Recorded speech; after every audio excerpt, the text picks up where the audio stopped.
নমস্কার। নমস্কার, জয় তো হ্যানিম্যান, জয় হোমিওপ্যাথি। আমি আজকে যে বিষয়টি নিয়ে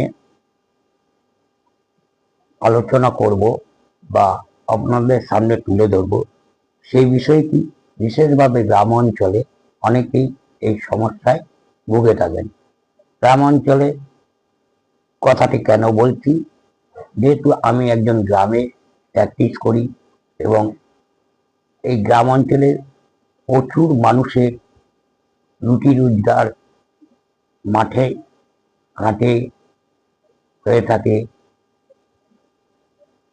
ম্যাক্সিমাম অর্থাৎ বেশিরভাগ মানুষজনই জমিতে বা খেতে জল কাদার মধ্যে কাজ করে থাকেন, ফসল বুনে থাকেন।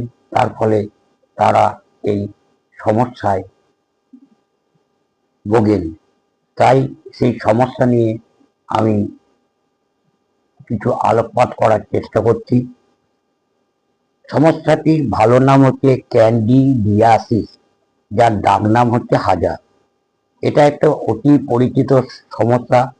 হাতে ও পায়ে আঙুলের খাঁজে চামড়া ক্ষয়ে যায়, দেখতে সাদাটে হয়, প্রচন্ড চুলকায়, ক্ষেত্র বিশেষে রস পড়ে। মলম অর্থাৎ অয়েন্টমেন্ট লাগালে কমে যায়, কিন্তু কিছুদিন পর আবার হয়। এ যেন নাছর বান্দা এক রোগ। এবার দেখা যায় কেন হয়। এটি একটি ছত্রাক বা সংক্রমণ জাতীয় রোগ। ছত্রাকটির নাম হচ্ছে ক্যান্ডিডা অ্যালবিকানাস, তাই রোগটির নাম হলো ক্যান্ডিডিয়াসিস। যে কোনো সংক্রমণই বর্ষা বা ভিজে আবহাওয়ায় বাড়ে। তাই আমাদের রাজ্যের অধিকাংশ এলাকা যেখানে গরম, ঘাম, আর্দ্রতা, বর্ষা, নদী নালা বেশি, সেইখানেই এই হাজার প্রকোপ বেশি দেখা যায়। এছাড়া অবসেসিভ কম্পালসিভ ডিসঅর্ডার ওডিসি রোগে যারা ভোগেন, তাদের জল ঘাঁটা বা ধোয়া মোছার অত্যাধিক অভ্যাসের জন্য প্রায় হাজা হয়।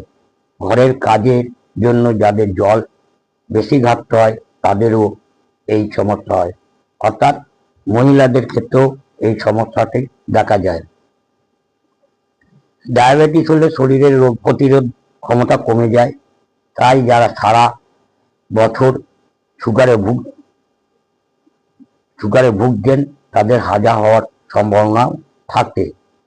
হাজার স্থান শুকনো না লাগলেও ও জল ঘাটা বন্ধ না করলে এর ওপর ব্যাকটেরিয়া সংক্রমণের ফলে পুঁজ হওয়ার একটা আশঙ্কা দেখা দিতে পারে। কি করবেন?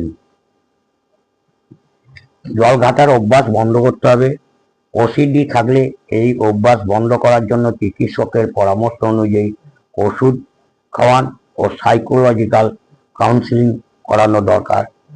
বর্ষায় বা মাঠে ঘাটে খেতে কাজ করার সময় জলে ভিজে গেলে সঙ্গে সঙ্গে হাত পায়ের আঙুলের ফাঁকগুলো শুকনো করে মুছে নিন। চিকিৎসা কি? প্রথমে ব্লাড সুগার বা ওসিডি আছে কিনা দেখে নিয়ে এই রোগগুলোকে নিয়ন্ত্রণ রাখার জন্য ওষুধ প্রয়োগ করতে হয়।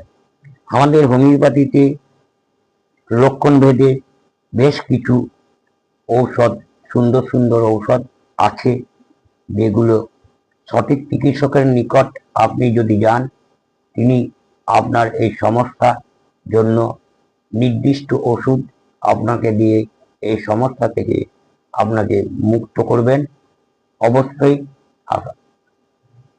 তাই এই ধরনের সমস্যা হলে অবশ্যই আপনারা নিকটবর্তী সুচিকিৎসকের কাছে যান এবং হোমিওপ্যাথি ট্রিটমেন্ট করান। আজ এই পর্যন্ত। সব শেষে